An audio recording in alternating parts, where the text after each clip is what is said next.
wa ala alihi wa sahbihi wa ba'd.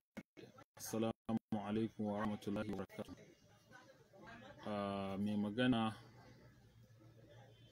Murtala Kawo, shugaban cibiyar Daru Shifa Prophetic and Herbal Medicine Store da ke Nomba 30 kanti Masanawa Road bayan gidan hakimin gundumar Kawo da ke Kawo Kaduna.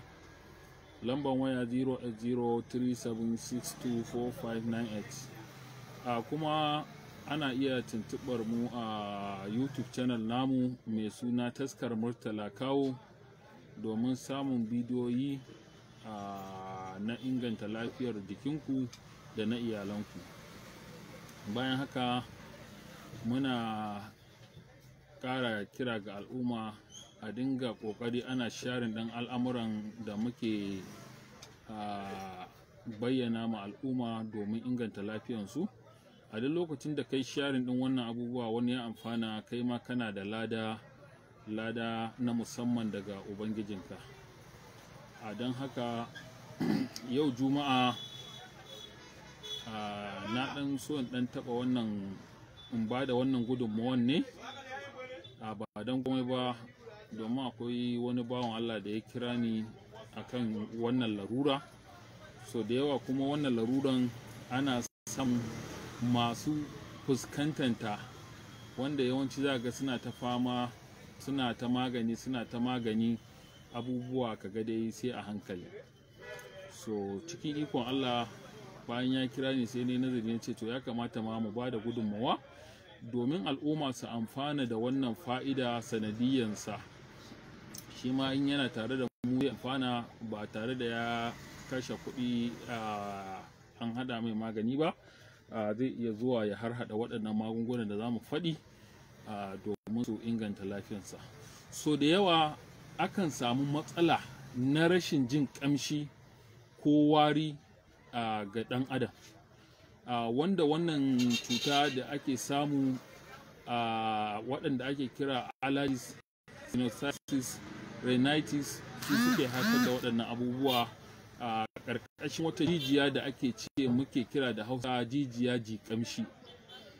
Ita wannan jijiya jiƙamshi jijiya ce wacce Allah ya ɗauko root ɗinta, ya sa root ɗinta tun daga ɓargon ƙwaƙwalwan ɗan adam har ya zuwa hancinsa. Tana da reshina guda biyu, ɓangaren dama da hagu. To idan wannan jijiya jiƙamshi ta sama matsala, to shine za ta haifar ma mutum irin waɗannan ciwuka. Ya zo kaga baya jin ƙamshi, wani lokaci ma kaga yana yi majina kore, wani lokaci ka ji nan ɗinsa yana ciwo saboda samun matsalar wannan jijiyoyin na hanci, wato jijiya jiƙamshi. So idan Allah ya sa ka samu wannan matsala ko ka karo da mai wannan matsala, ga wasu abubuwa da za a haɗa wanda insha Allahu ba wani wahala gare su ba. Yawanci in aka je Islamic chemist akan samo su a cikin sauƙi. Abinda za a yi kawai dukkansu za a samu adadi ɗaya, ya zama yawansu ya zama abu guda ɗaya ne, kar wani. Na farko akwai yansun, a nemi garin yansun cokali 2, sannan a nemo garin ganyen dogon yaro. Wato in na ce dogon yaro, na sha faɗi a wannan bishiyan da take da tsawo, take da abin nan a ganye dogo, wanda wasu sukan kira ta zait, wasu sukan kira ta dogon yaro. Ga sunan dai wasu kowa da ɓangaren da yake, amma dai na san yawanci an san wannan bishiyan da nake magana. Ita ma a nemo garin ganyenta ita ma cokali 2. Sannan akwai irkisus. Wannan irkisus ɗin yawanci shi ma ana samun shi a Islamic chemist. Za a gan shi kaman jijiyoyi ne haka dogaye kaman aswaki. Jijiyoyi ne haka, sauyoyi ne haka, za a gan su kaman aswaki misali. So shi ma aka je Islamic chemist aka samu, sai a zo a daka shi a eba cokali shi ma 2. Sannan na'a in na ce na'ana na san kowa ya san na'ana tunda ita dai ta zama kusan ko'ina in ka je Allah da za ka samu na'ana. Shi ma a yi shi a samu cokali biyu, sannan a samu tafarnuwa cokali biyu, sai a samu garin citta shi ma cokali biyu, sai a samu masoro da raihan da hulba da citta cokali biyu. Dukan sai a zo a haɗa su a waje ɗaya a cakuɗa su.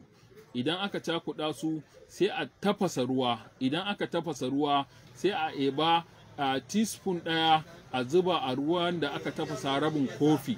Idan aka samu ruwan rabin kofi aka zuba shi, sai a samu wannan man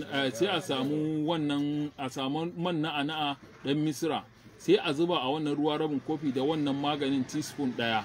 Idan aka zuba shi sai a sha da safe bayan an kaya, da daddare ma sha shi.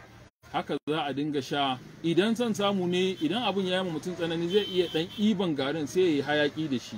So insha Allahu in dai matsalar rashin jin kamshi ne ko wari daga hancin mutum, insha Allah in yi wannan haɗin da izinin Allah zai samu lafiya cikin kankanin lokaci.